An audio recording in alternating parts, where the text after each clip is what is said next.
Major support for Do the Math has been provided by Chevron, the Kern County Superintendent of Schools, Edison International, California Resources Corporation, Kern Schools Federal Credit Union, Panama Buena Vista Union School District, Bakersfield City School District, and the Kern High School District, with additional production assistance provided by these supporters of education in Kern County and throughout the state of California.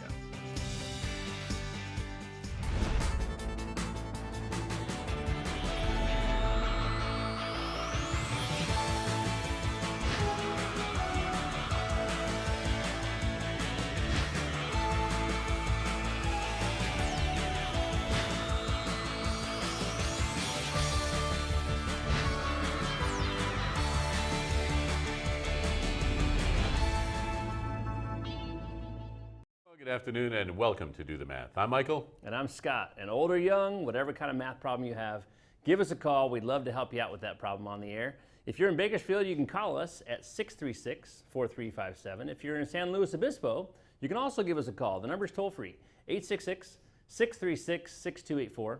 You can even email us your math question, and we even had someone to do that today, so we'll show you how that works in a while. The email address is dothemath@kern.org.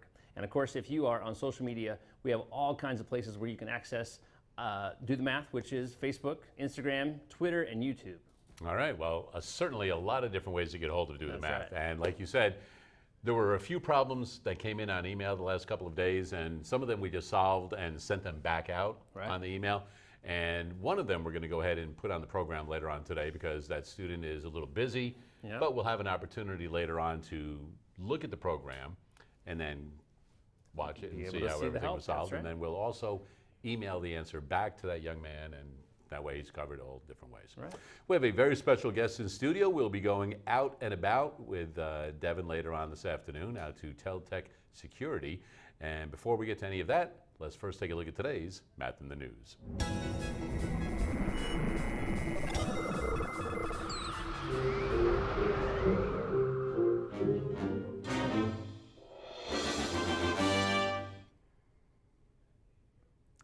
And today's Math in the News came directly out of the newspaper today, and I actually took out the whole page. All right. Instead of just clipping out the little part, I figured we'd just take out the whole page because we can talk about the whole page. And it is the Road Runner Rundown in the Californian. And on top of that, right there, it talks about Boyso is a consistent asset. And it shows a photograph of some of the volleyball players for CSUB.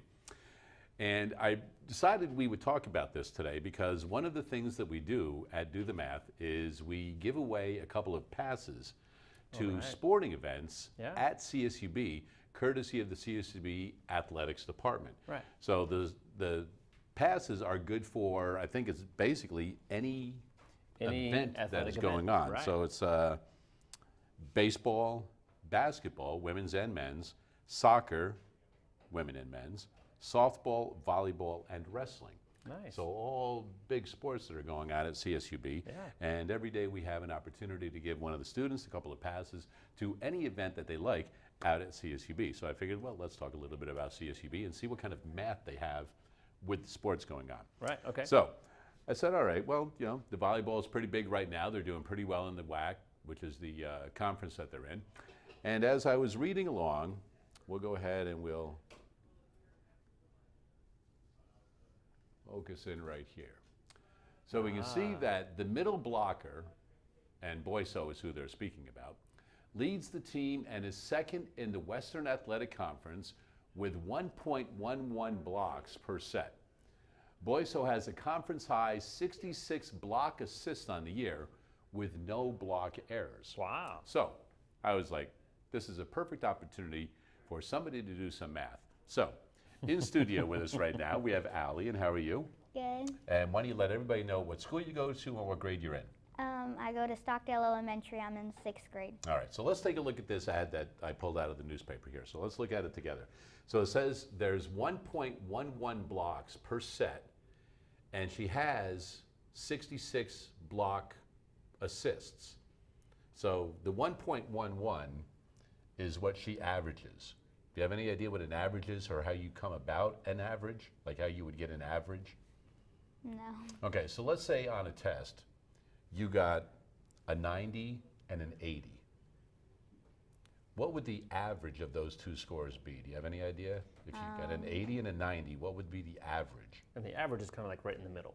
85. 85, go. right? Good So job. what you do is you just take the middle, or what you could do is add them both up and divide it by how many numbers there were. Make sense?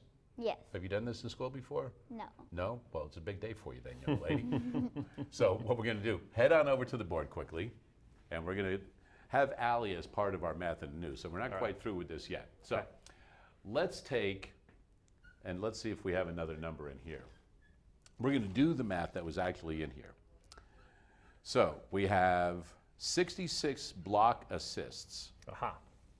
66 block assists. Okay. And there's 1.1 blocks per set.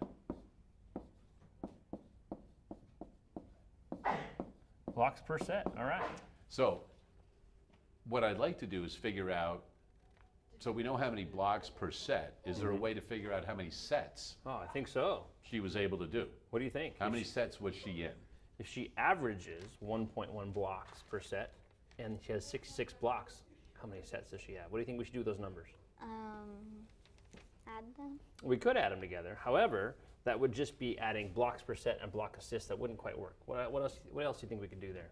Because she's played a lot of games. If we want to get to a lot of games, what do you think we're going to do here? Multiply. There you go. Let's do that. Can you do that? 6.6 times 1.1? Let's see what you do with that one.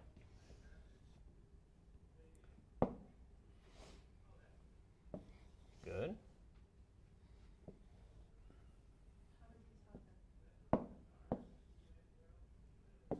Good. So far, so good. What else? Is there more to that? Ah, yeah, we got the addition part.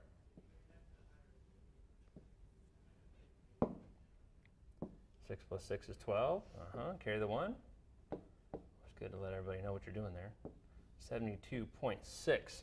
Now, how did you end up with this decimal here and this one here? Where did those come from? So it came from that one, and in order to maintain the decimal, therefore you have to add the decimal point to the number. Oh, gotcha. Okay, that sounds pretty good. I like the way that's done, and I saw a student do that a little while back too.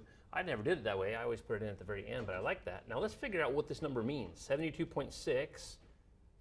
What? Games. Almost. What's this one here? Set. Sets. There you go. So over the course, on average, over the course of this year so far, it sounds like she's played 72.6 sets. Any idea how many sets in the game? No. I think, and correct me if I'm wrong, Mr. Kushine, 3 out of 5. You got to win 3 out of 5 sets to win a Right. match. Is that correct? Right, so sometimes they'll play 3, sometimes 4, sometimes 5. Right, depending So on that's who why wins, yeah. you've got that little decimal on there as well. you So go. Allie, come on over here because we're not Nice quite job. through. So that's one way that you can work with averages right there. And then down at the bottom, we can see that the upcoming schedule for the Roadrunners, we can see that on October 5th, they've got men's soccer and women's soccer. And they've also got some games on the 7th, and then they can see that volleyball is coming up back on the October 8th. So a lot of information on that one page, and you can also see the schedule, and that is today's Math in the News. 636-4357 is the phone number. We do have phone tutors available until 5:30 most Tuesdays and Wednesdays throughout the regular school year. And so is that the first time you've done average? All right, well, you know what? There's another name that they have for that, and it's called the mean. Have you ever heard of that? Mean, median, mode? I've heard of it, but never done it. Oh, good. Well, maybe we'll do a little bit today. Now, you know, you brought some homework in, so you're going to be a busy young lady today. Right now, we are busy. We're going to head out live and visit with Marylou at Tel-Tec Security Systems. All right, so we can...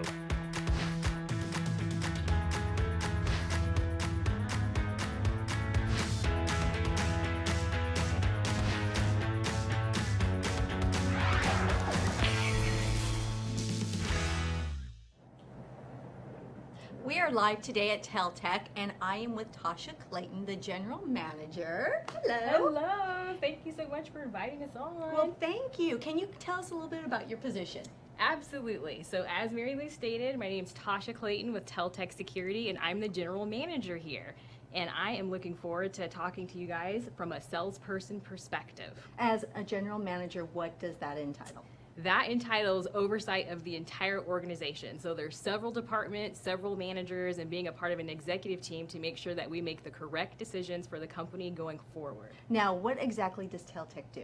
Tel-Tec is an electronic security firm, and it's really cool because we have the opportunity to provide people peace of mind either for their businesses or their homes by installing electronic security equipment that we can monitor. How long have you been in business here in Bakersfield? Over 35 years. 35 Yep, years? 35 years. Wow. How did it come about? How did your business come about?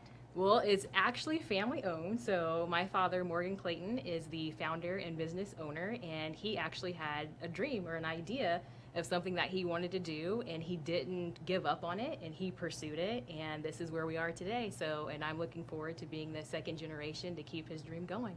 So kind of go in, you say it's security systems, correct? Absolutely correct. Okay, what does that entitle? How can we take it from the top of, kind of walk us through a little bit? Sure. Okay. So by security systems, I mean burglar alarms. So basically, a house, you can install a burglar alarm, or at a school, you may have a fire alarm system, or at a business, you can have an access control system, which I'll show you kind of the equipment a little bit later. We'll get into that.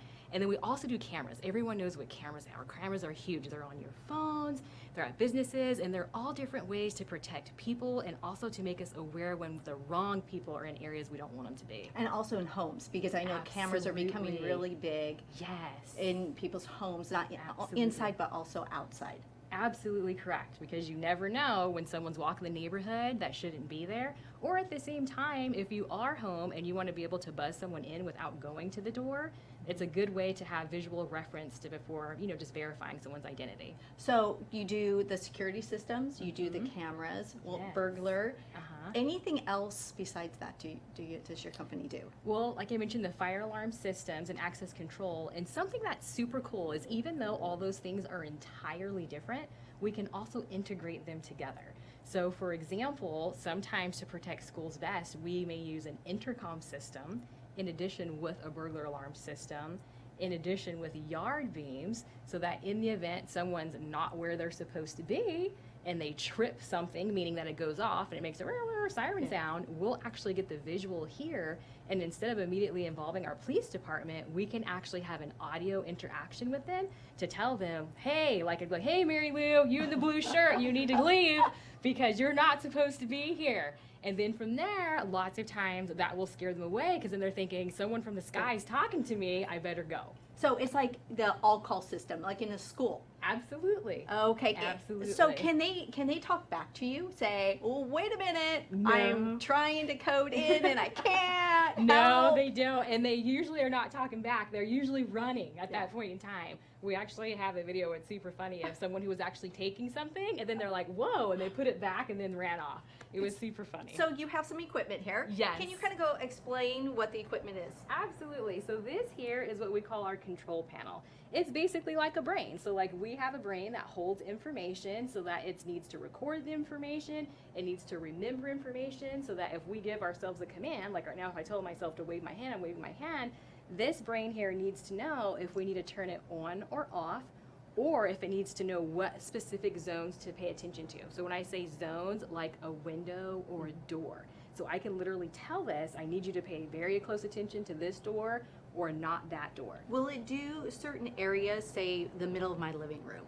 Absolutely. Can that be a zone Absolutely. as well? And I'm glad you said areas because that's actually one of the things that we use in our language a lot. So we can have specific areas. So we can have a motion detector, as you said, in a particular area. It can watch that area.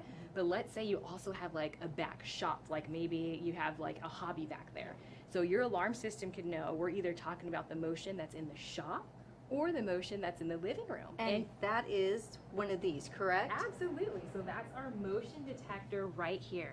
So this particular one would be a center motion detector that you'd want to put in the corner of a wall. So that way it projects outward. So imagine a triangle. So the tip of a triangle at the very top, if we put it there, then it's going to project outwardly to the other two end tips. So the whole point of that is to make sure that any motion, so whether you and I are walking through, or if it's a puppy, but even these things are sensitive. A little spider could set that off if it's going across it. Yeah. And this obviously is real important. Yes, that is our touchpad. So that as a green light or a red light, and when it's red, it means it's armed, and we would put in whatever code that we choose to put in to tell it when to be red, to be armed, and it acknowledges us to tell us when we've disarmed it by turning green. So green, go, red, stop. Yeah, because I notice I have this at home, and I notice certain lights flash, like a yellow, there'll be a yellow or a green, you know, the lights Absolutely. are flashing. Now, what are these for? Oh, these are super fun. So originally, before we mentioned that, we also do access control. And access control purely means that I can take one of these devices, wave it in front of a door or any place I'm supposed to have entry, and it'll open. So these basically do the exact same thing. This is just a larger version of that. you can carry around your neck with a lanyard. And this can simply just be put on your keychain.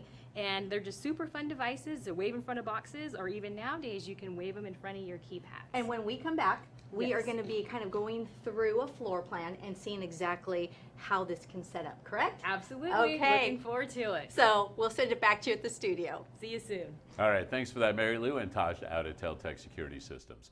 636-4357 is the phone number. We do have phone tutors available until 5:30. Those students in San Luis Obispo County, the phone number is toll-free, 1-866-636-6284. Numbers at the bottom of your screen periodically throughout the program. Don't forget, call-in contest going on between a couple of schools out in San Luis Obispo County, and anybody that phones in from San Luis Obispo County and we do your problem on air, you will automatically receive Doc Bernstein's ice cream. And there are a lot of locations over on the Central Coast for that tasty ice cream. In studio, we have Allie, a 6th grade student with us right now, and Allie has been just hanging out, ready to do some work. So you ready? Yes. Back to the board, young lady. Here we go. This is one of your homework problems, and it looks as though you are solving equations. So if you would be so kind, explain to us what you're doing, and if you need some help or you have a little question, you've got Scott right there. So first step is to get rid of the parentheses. So since there's no parentheses, you just bring this down. Okay, good. And then 4 times 2 is 8, so that's 8x. Good for you. There you go. And then 4 times negative 3 is negative 12, I believe. Good. There you go. And I'm going to stop you for a moment because I appreciate that you said it's 4 times negative 3 instead of just 4 times 3. Right. Yeah, that sign sticks right there with the 3. Now, what is this property that you're using here when you multiply those numbers together? Do you remember the name of that property? Distributed. That's right, distributed property. Good job. All right. And Keep then, on going. You just bring down this, I think so. You bring down the positive 2, and then you add a 1 right here. Oh, I like that. That's a good idea. And then 2 times 1 is 2, so that's 2x, and then positive 2 times positive 4 is positive. That's a little tough to write there. Let's see if you can get the 8 in there. Good job. All right. So tell me a little bit about this 2 right here. What do you want to do with this thing right here? Because it looks kind of odd. I like what you did here. You showed me a little bit of distributed property. That was wonderful, right? Tell me about this. In the very beginning, did you keep the 4 down here? No. No. So what about this 2? Do we need that too? No. Not so much. That's all right though. You had a good idea with the plus sign. We'll keep the plus sign. And why do we keep the plus sign? Because this is a positive 2. That's right, exactly. So that plus sign can stay right there. That's exactly it. And it doesn't want to go away, so we'll just leave it just like that. All right, what are we going to do next? So far, so good. Then we're gonna put all the x's on this side. Okay. So we're gonna get rid of this. So with positive 12, and that equals 0. So we just get rid of that. Yeah. And then positive 12 right here. Gotcha. Now here's one thing I like to tell my students, and I'm going to go ahead and have you do it as well. I like that you're canceling out your 12, okay? And I'm okay with that. It might take a couple extra steps, but what I ask my students to do is when you have an equal sign, put a line down the middle. And so if you do one thing, like this plus 12 on one side of the problem, you have to do the same thing on the other side. So sometimes this is a very common mistake that students will make because they go, hey, I'm going to add 12 here, I'm going to add 12 there. But really you want to make sure it's on both sides of the line, okay? So we want to take care of that one. Yeah, can you get rid of that one real quick? And we'll do that plus 12, which is a great idea. But we'll do it on the other side of the equal sign, which is why I drew you that line. So let's go ahead and move that 12 there. Good. And then 66 minus 12, Hold on, not minus. or plus, You just said plus. There you go. getting used to doing different stuff, is 78. Good job. All right, so we got that part so far. I'll give you a little more room here. Oops. Oop. What do we got left on the right-hand side? We have 8x plus 2x plus 8. Gotcha. So when we bring that stuff down, is there anything you can do to make things look a little bit more simple? We already moved the 12, but before you rewrite it, what do you want to do to put things together and make it a little more simple? What can you put together there? The 2x and the 8x. Let's do it. Yeah, so that one and that one are going together. So what do you have now? 10x. Uh-huh. And then anything else left? And then the positive. Good. So far, so good. I like how you use a lot of room there so that we don't get things all squished down on the bottom. What's next? And then you, I want to say you subtract 8 from That's a good thing to say. I'm going to continue your line here so you know you got to do it on both sides, right? Good. that. So then this is just 70 now. Uh-huh. And then this is 0. Good. So this That goes goes away, bye-bye. which is kind of what we wanted to happen, right? Well, what's left over there on the right? 10x. Good. And we still have that equal sign, right? Okay, let's see if we can make this a little bit longer. Look at that, gave us some room right away. So this is all we have left right here. Yes. I'm gonna make sure we're not confused. We're not boxing it because it's the answer, but just wanted to make sure you didn't get confused over there. All right, so what are you gonna do for your last step? I forgot. That's okay. Tell me what this means. 10 right next to the x. What does that mean if they're right squished together? Multiply. It does mean multiply. And what's the opposite of multiply? Divide. There you go. That's what we're going to do. So we're going to divide by what? 10. So Good job. Do I bring this down? Yeah, you can bring it down, or what I like to do, since fractions mean divide, I like to just divide both sides. Put a 10 right underneath there. Yeah, there you go. And then this equals Aha, I got the big equal sign there. 7. And then this just equals x. Good. So we maybe even put that equal sign right there. Huh? Yes, I was about to do that. Okay, Allie, tell me a little bit about this. How confident are you about your answer? Would you bet $1 that it's right? Yes. Would you bet $5? Yes. Would you bet $20? Yes. $50? No. No. Everything has a price. Okay, so it sounds like we're confident only up to a certain point. I How don't can have you make $50. absolutely sure that your 7 is the right answer? What could you do? I could check it. How do you check it?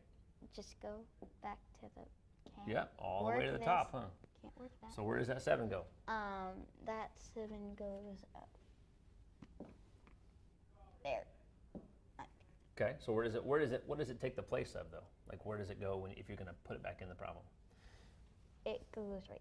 You can't go there. There's no spot for it there. There's already, that's a 2. Was at the very, very end, what did it say? 7 equals what? X. X, that's right. So you So- could have your 7 and put it in that spot, right? And then 7 up here. That's right, exactly. So let's see if we can do a little bit of math here and check it out. It says 66, right? That's that part right there. Equals, hopefully, 4 times 2 times, what's that number? 7. 7, exactly. 2 times 7 minus 3 plus 2, parentheses, what goes here? 7. 7, that's it. 7 plus 4. That's a 4 right there. Promise. There it is. It's a big Okay, let's see if blob. we can simplify a little bit. We got 66 here. So far, so good. Let's just simplify this whole thing right here. I like your line. Good job. 2 times 7, what's that? 14. And minus 3? 11. Good job. So it's 4 times 11. And that's 44. And we'll work with that in just a minute. Oop, that's supposed to be a plus sign. Good. How about over here? What's 7 plus 4? That's a 4. 11. 11. And 11 times 2? 22. Good. Can you write 22 right there? Good. And you told me this right here was 44, right? Yes. Is it true that 44 plus 22 equals 66? Yes. Now you bet your $50 because you'll be right. I don't have $50 though. That's okay. You're right anyway. That means you win. Yay. Nice job. Thank you. Nice work right there, working with equations. Hey, we do have phone tutors available until 5:30 this afternoon, and right now we're going to go to the phones. And Caitlin, how are you this afternoon? Good. And you're a student at Reagan Elementary, correct? Yes. All right, as soon as you're ready, let's hear the math problem that you're working on. Harrison has 30 CDs in his music collection. If 40% of the CDs are country music and 30% are pop music, how many CDs are other types of music? That's quite a collection there. Okay, Caitlin, what do you want to do with this? I'm writing down the important information. It sounds to me, and correct me if I'm wrong, 30 CDs in the collection, 40% of them are country, 30% of them are pop, and we want to know how many, not what percent, but how many CDs are some other genre of music. Is that correct? Yes. Okay, good. Where do you want to start with this one? So I first did 40% plus 30%, Okay. And what'd you get? 70. 70%. All right, so 70% of this collection is already taken up. So how much is left? 30. Aha, and how'd you get that? I did 100% minus 70. Good for you. So 100% minus 70% is 30%, and we're just going to call this other. Maybe. All right, so we have 30% of the CDs are some other kind of music. All right, what do you want to do with this 30% and the 30 CDs now? And then I did 30 over 100 times 30. What a great idea. 30 over 100, because that's 30% in a decimal or in a fraction, right? Yes. And you multiply that times 30? Yes. Okay. Did you do anything special with the 30? And then I cross-canceled the zeros. Oh, okay. Gotcha. How about, did you put 30 over 1 to make sure it was in a fraction? What? I was wondering if you put the 30 over top of the number 1 to make sure you saw it was a fraction. Yes. Good. I think that's a good idea. All right, so you crossed a couple zeros, so you did that one and that one. So now we have 30 over 10 times 3 over 1. What's next? And then I cross-canceled the 0 in the 30 and the 0 in the 10. Okay, gotcha. So you went up and down and crossed those ones. That was a nice little shortcut there. Wow, we don't have many numbers left. What do you got? And then I had 3 times 3, which equals 9. Uh-huh. 9 what? 9 CDs. 9 CDs. Good job. And if we wanted to figure out if this really did work, we could find this, the number of pop CDs was 9. This number of CDs is 9 for some other kind of music that we don't know. And if we wanted to, we could figure out 40% of the 30. And my guess is that's probably 12. Add them all together and they add up to 30. I think you did a heck of a job on that problem. Well done. Thank you. Good work. Nicely done. Thanks for that call right there, Caitlin. And we do have phone tutors available until 5:30. And congratulations, Caitlin. You and every other student that phones in today will be eligible to win themselves a couple of passes to any athletics event out at California State University, Bakersfield. A lot of different sports going on now, as well as the spring. We have Allie in studio. We'll put her back to work. We'll visit with Tel-Tec Security Systems again, but we'll do it all right after this. Today we're in Arroyo Grande. We're at Ocean View Elementary, home of the Cougars, and we're here to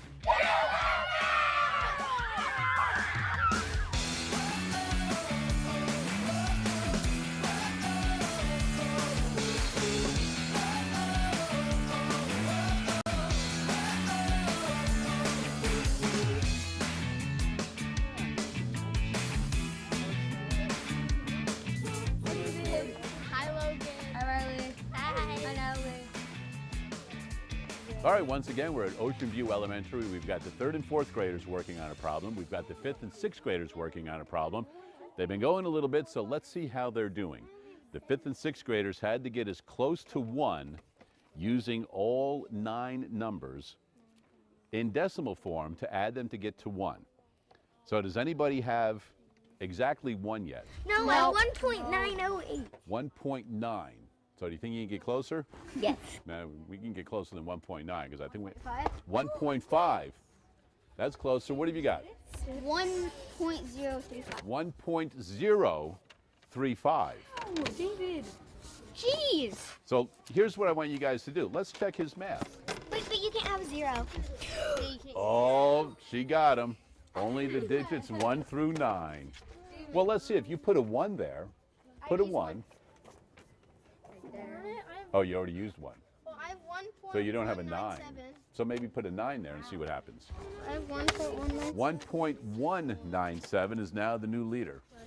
Wait, I'm winning? Really? Keep going. 1.1? I'm winning. He's got 1.1. I got 1.07.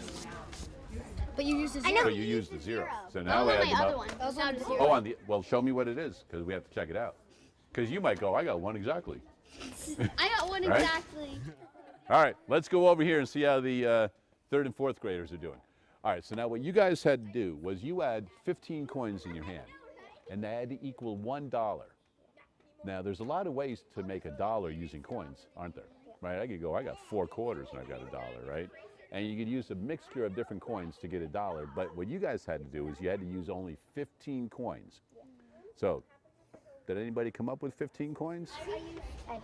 You did also? A couple of you did? I have 14 coins and it's equal $1, so not 15. Close, right? So you don't have as much weight in your pocket, right? You got only 14 coins instead of 15. Let's find out what you girls did. So what I did was I added 5 tens, 5 dimes. Okay, 5 dimes. Yeah, and then I added 10 nickels, and then I added them together, and one group equaled 50, and the other group equaled 50, and then I added those together, and that equaled 100 or $1. That sounds like an awesome strategy. And it worked, didn't it? Yeah. Nicely done. How did you do it? Because you said you got $1 with 15 coins? Yeah. I did 4 nickels, and then I did 20 plus 20. So, because 5 plus 5 plus 5 equals 20, so then I'd have 8 coins at 40. And then I'd do 2 more coins, and I'd be at 10, and I'd have 50. But then I minus. So you had 10 coins in nickels to make 50 cents? Yeah. Perfect. But then I minus 5, and then I had 45, and I'm back to 9, and then 45 plus 40 plus 85 plus 5 plus 90 plus 10 equals 100. So you used nickels and dimes also, right? Yeah. And you got yourself 15 coins. Nicely done. All right, one last time. Let's head over to the 5th and 6th graders. All right, hot shots. Who's got close to 1? I got 1.197. Oh my gosh, 1.1 again. Here's what I want you guys to do. 1.1 is thus far the winner. Does anybody have a 1.0 anything? No. Yeah. Does anybody have a 0.99? I have a 0.09. 1.09? Yes. Oh, that's pretty close. Try this. Here's what I want you to do. Even if you have numbers in the boxes right now, in the corner of the box, write down these numbers that I have you write down. All right? Across the top row, go across the top row, 152. The next row, the one in the middle, 368. The bottom will be 47. Figure out the last number that's missing, add them up and see what you get. 3, 4, 5. It's 5. 1, 2, 3, 4, 5. Oh my 6, gosh, 7, it's 8, 0.99. 9. Yeah, 0.99. There you go. So you guys have got it, 0.999. Yeah. There you go. Nicely done. Knew you guys would get close to 1 right there. And that right there, a little bit of math fun out in the open air in Arroyo Grande. We're at Ocean View Elementary.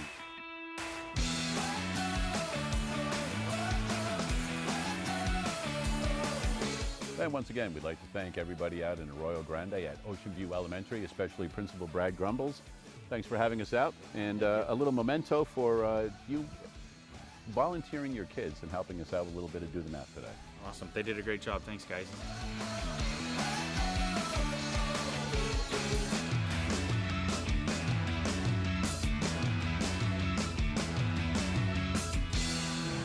And thanks again to Mr. Grumbles and all the students out at Ocean View Elementary. And that is one of the schools that is involved in the contest.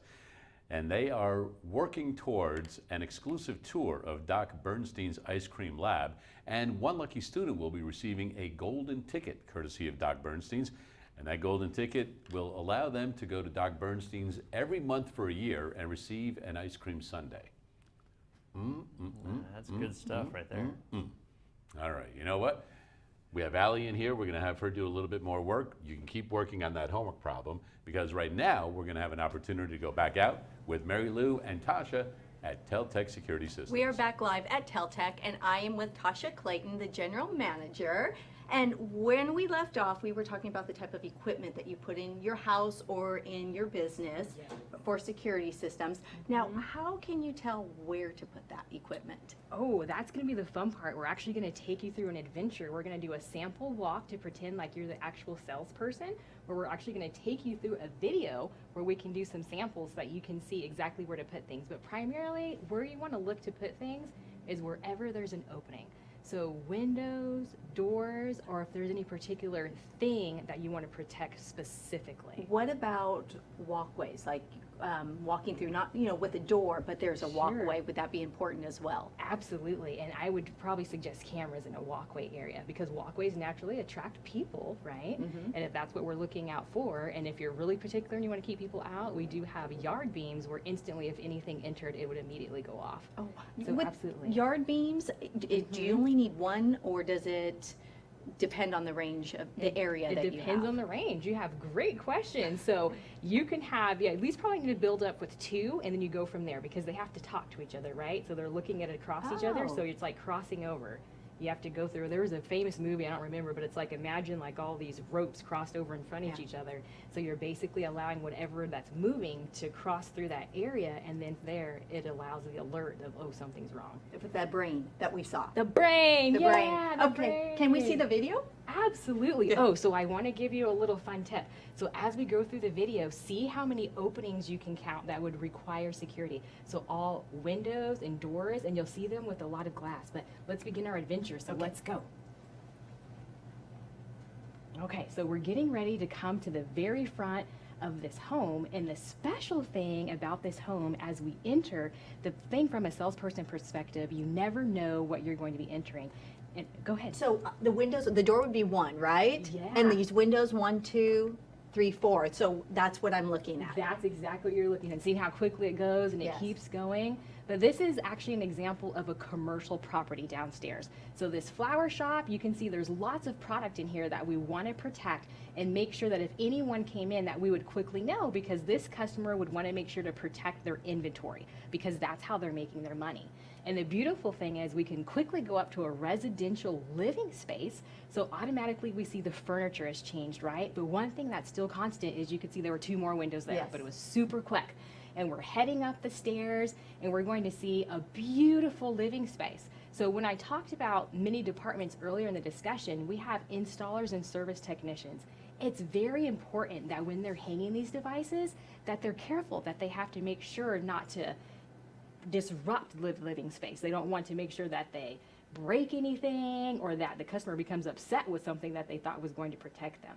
And then this is about the area where we'll stop, because from there, I hope you got a good view of all those windows, and I hope you're counting, because at the end we'll ask to see how many you came up with. Okay, question. Sure. With the stairs, would that be something important too, where you would need to put some kind of motion Not detector on? necessarily, but sometimes you have different applications where, let's say someone maybe have someone elderly, or maybe there may be a child who has special needs where they shouldn't be in that area. So you can actually create systems inside the home for those particular needs for that particular client.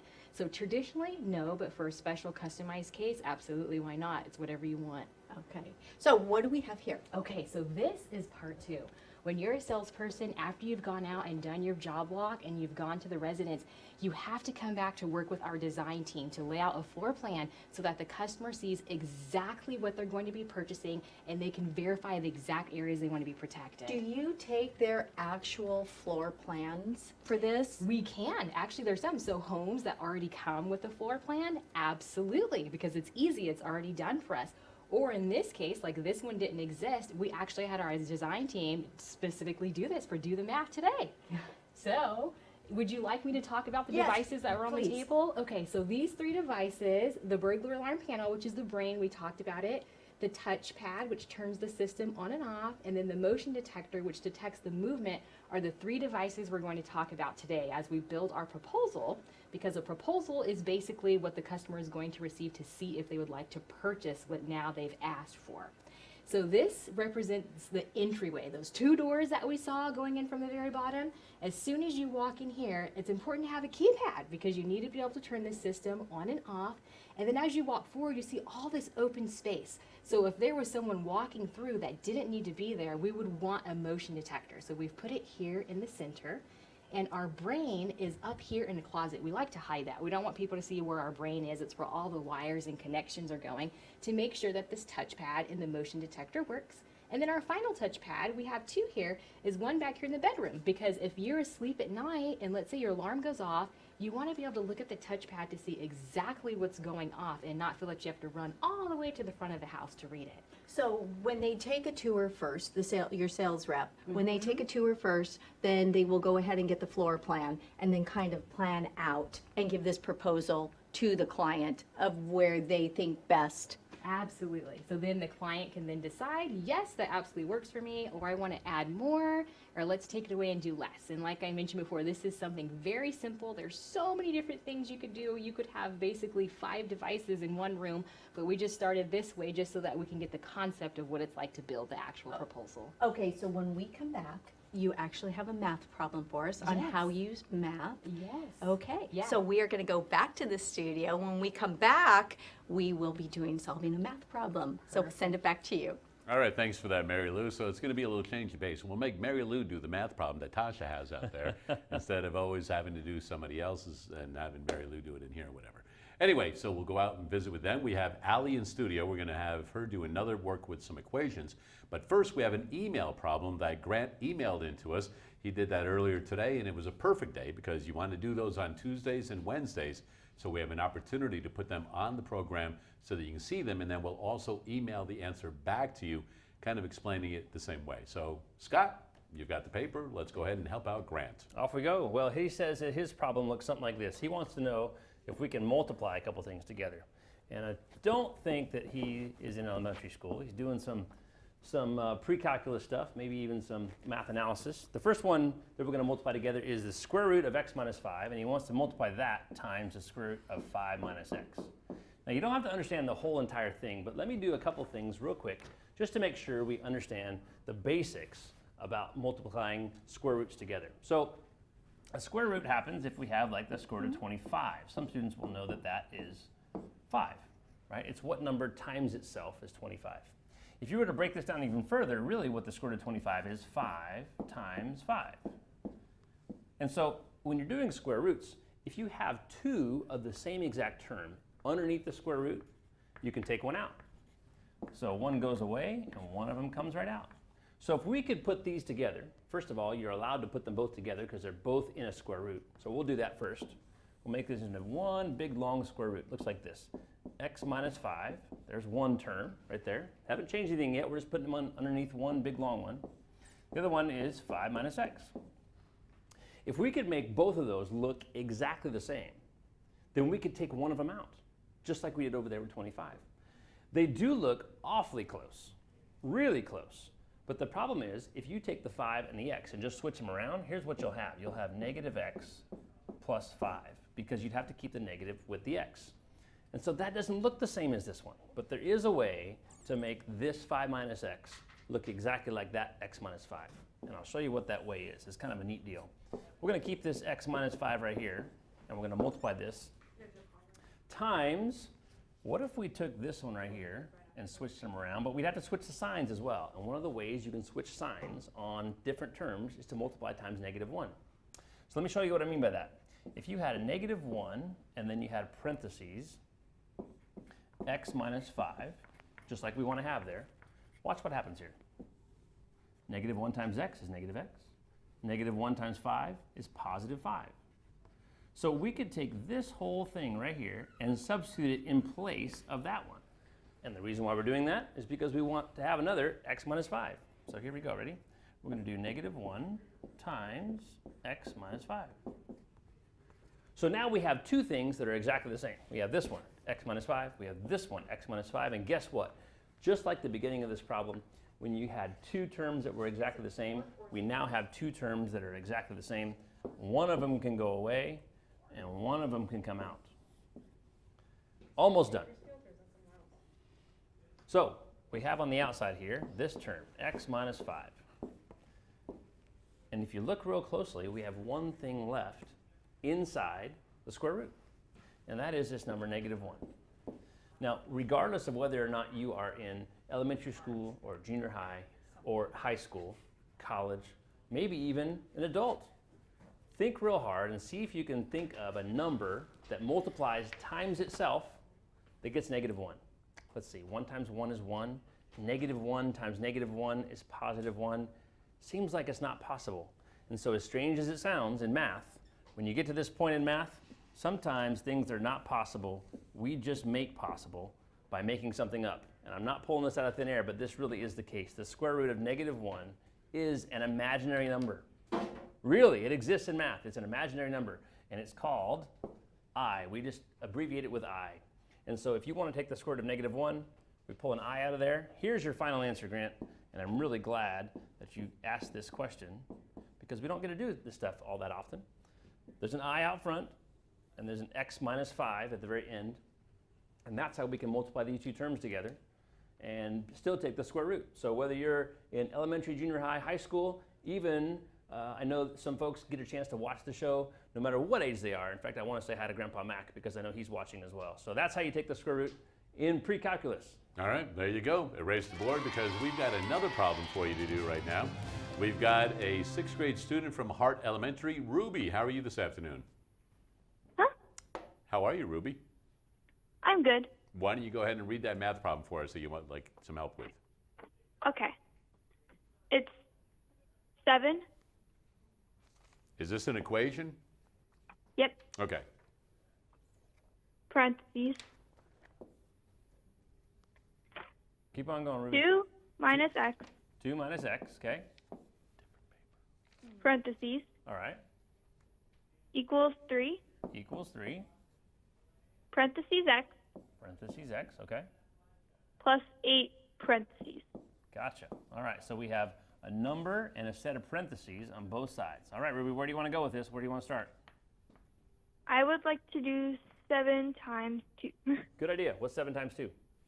14. Okay, 14. And what's next? 7 times what? 7 times negative x, or you Good could for say you. 1x. Yeah, negative 7x. So far, so good. I'm going to go ahead and put a line down the middle of our equation just like we did in the last one so we don't get too confused. All right, what's next on the other side of the equation? 3 times what you could say is 1x. Okay, yeah, it is 1x. That's right. What's 3 times 1x? 3x. 3x. Good job. And? 3 times a positive 8. Yeah, what do you get there? 24. Good for you. Okay, so we have all the parentheses gone by using the distributive property similar to the equation we did earlier. All right, now what do you want to do? Try and get rid of the 7x. Let's do it. How do you get rid of that 7x? You would plus 7x to both sides. Good idea. Okay, I'm going to do it right underneath so you can see that it goes away. Plus 7x. And I'm going to go ahead and stack these x's as well so we kind of put them all together. So when you add 7x to the left-hand side, what happens to those x's? You do it to both sides. Yeah, you did to both sides. So on the left-hand side, what happens? Do they all go away? Nope, we bring down 14. Okay, got 14. That's right. Not everything goes away, but only the x's, right? Yep. And what do you have on the right-hand side? What's over there? How many x's do you have now? I have 10x, and then I just have 24. Good. 10x plus 24. So far, so good. All right, what's the next step? To try and get rid of the 24. Good idea. How do you do that? You would minus 24 to both sides. Yeah, minus 24. Good idea. All right, do some math here for me. What is 14 minus 24? A negative 10. Good job. Negative 10. Get that negative sign in there. And then what's left on the right-hand side? 10x. Gotcha. So those 24s went away. All right, looks like we're coming up on the end here. What's the last step? Now this part I got confused on what to do then. Ah, okay. So look at that 10x over there. What does it mean when a number is right next to a letter? Multiplication? That's right. And we want to do the opposite because you saw at the beginning of the problem, it was a plus 24, so you did minus 24. You did the opposite. So what's the opposite of multiplication? Division. Good. So we're going to divide by what? The number right before the x. The number right before the x. What's the number right before the x, Ruby? 10. 10, that's it. We'll divide both sides by 10. Just like you added or you subtracted 24 on both sides and you added 7x on both sides.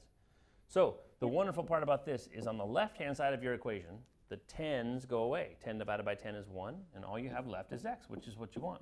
What is negative 10 divided by 10? Negative 10. Negative 10 divided by 10, that's right. Negative 1. Negative 1, good job. So we And Ruby, what you can do is you can take that, put that back into the original problem and check it, because that way you can be assured that everything is done correctly. And for calling in today, you've got yourself a meal, a little card, courtesy of our friends at Chick-fil-A. So nicely done on that. All right, Allie, we've got time for you to hustle through one more problem. Let's go ahead and erase the board. Scott, I'll read the problem for you. 0 equals 5. Open parentheses, 7 minus x. 7 minus x. Close parentheses, plus 12x. Plus 12x. And you have 2 minutes to solve that. Go, go, go. 35, 5 times 7, that's good. I like how you put a 1 there, so 5 times 1x. Good job, and what's the sign in between those? Not that one.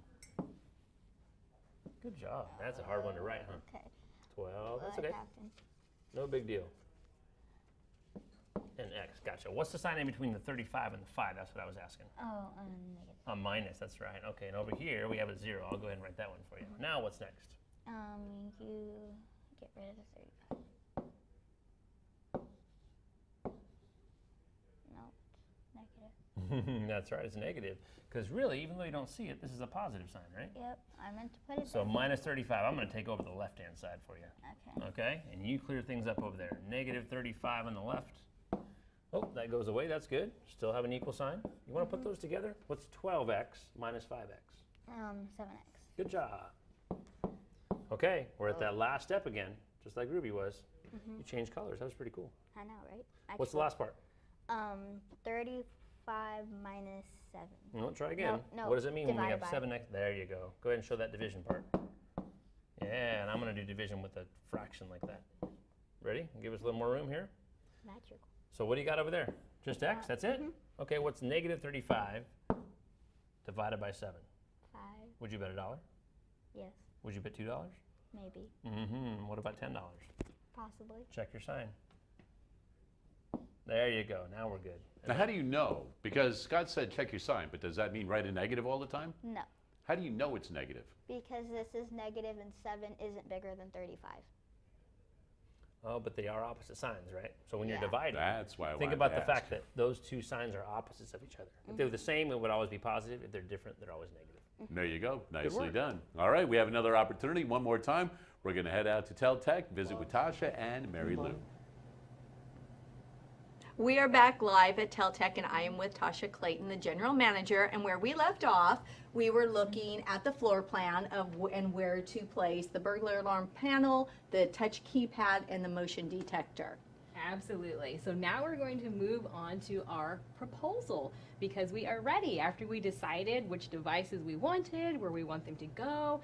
Now we have to make sure that we address the customer, and you guys are in luck because we have a very famous customer today. His name is Orange Justice. He lives at 1234 Battle Royale, Fortnite, California. So we are in luck, and we have to make sure we do it just right for our famous customer. So displayed are the items that we've requested based upon the floor plan that we saw earlier. So the 2 touch pads, the 1 motion detector, and the 1 control panel. And then we can see here the material cost, the sales tax, the labor, and the total. And I'll get into how we got there on the next phase so that we can see that it's very important that we make sure the tax is only on the materials. We don't tax the labor. So we have to make sure that we be very mindful of that because that could be a big mistake that's made. Is that just because of California laws? Exactly, exactly. So from there, oh, watch out though. Orange Justice says no to the second touchpad. He wants to use the app because this is where technology comes in. So the touchpads that we talked about that could turn the systems on and off, we also have apps that can turn the systems on and off. So Orange Justice says no to that touchpad. You give me the app. So we're going to make sure now we have to do the math to change the proposal now to create the actual invoice so that the customer is pleased with their final payment that they make. So that touchpad, when you walk Yes. in the house, will not be there. It's all on the phone? It's all on the phone, so you can actually do it outside if you want. Marylou, you and I could do it right now from here, and we could disarm Orange Justice's house. So wherever you're at, that's the beauty of it. So if you want to let like a house cleaner in, or a babysitter, or if you just want to track your kids to see if they're coming in and out, the phone's a good way to do that. Would that also with cameras? You can, Can you absolutely. look on your phone if yeah, you have can cameras look set and see up? if you have it set up that way. Absolutely, you can look at your cameras to see who's there, because sometimes if you're expecting a package, that's very important that you want to make sure you go and receive it. You can go get it that way, or if you just want to verify the actual babysitter is not bringing a guest, that That too. it's a control factor, Yes. right? So it's pretty cool, and like I said, you can do it for anywhere, so it's pretty fun. Oh, can you have both though? Can you have the phone and still have the touchpad as well? Absolutely, absolutely. And I think that's the best way to do it. That's the way I do it. So just in case, we're human, what if we lose our phones or something Forget it goes wrong? somewhere. Yeah, it's just nice to always have a fail-safe. Yeah. So yeah, I like to have them all, but right, I'm probably biased, right? Well, let's see what's happening here. Okay, so this is our actual math problem here. So remember, Orange Justice said no way to that 2 touchpads. We're only going to do 1. So if you look at the quantities here, which is very important, as we talked about counting beforehand, you have to pay attention to your quantities here. So here we realize that 1 touchpad is $75, and originally we had a total of $150 because we had 2. But now we're recognizing Orange Justice says no. So we're taking 1 out, so that shows the minus 75, which we're demonstrating there. So from there, everything else remains the same. The 1 motion detector is still 40, the 1 panel is still 150, so therefore, if you do the math with me, the equipment total should be $265. Then this is where most people make a mistake that you need to pay attention. We now, as I stated before, are going to do our tax rate, which is a 7.25% based upon where we live here in Kern County.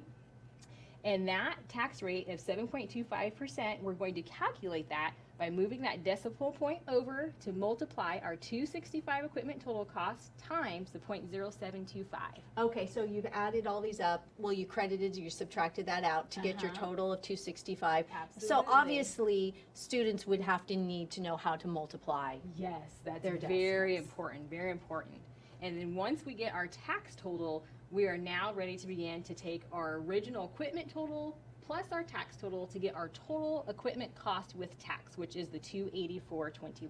And then you have your labor, obviously, and then we have our final at the end of $484.21, which we will give to Mr. Justice to see what he likes. Yes, Orange Justice will be pleased that what he wants matches the invoice total, which is what we see here in Marylou. I think that looks like the same number, right? Yes. $484.21.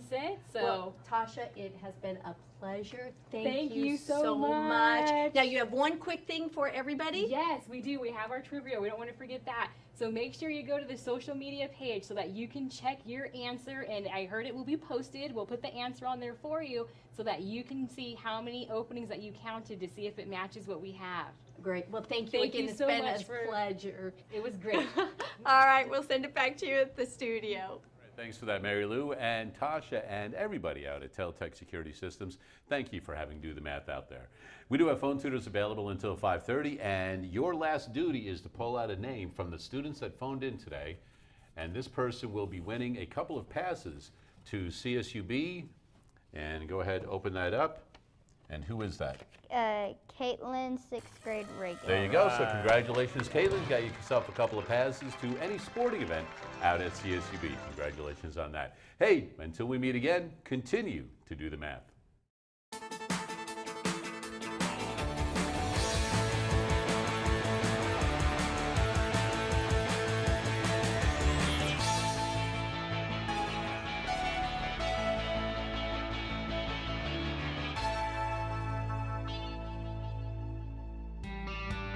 Major support for Do the Math has been provided by Chevron, the Kern County Superintendent of Schools, Edison International, California Resources Corporation, Kern Schools Federal Credit Union, Panama Buena Vista Union School District, Bakersfield City School District, and the Kern High School District, with additional production assistance provided by these supporters of education in Kern County and throughout the state of California.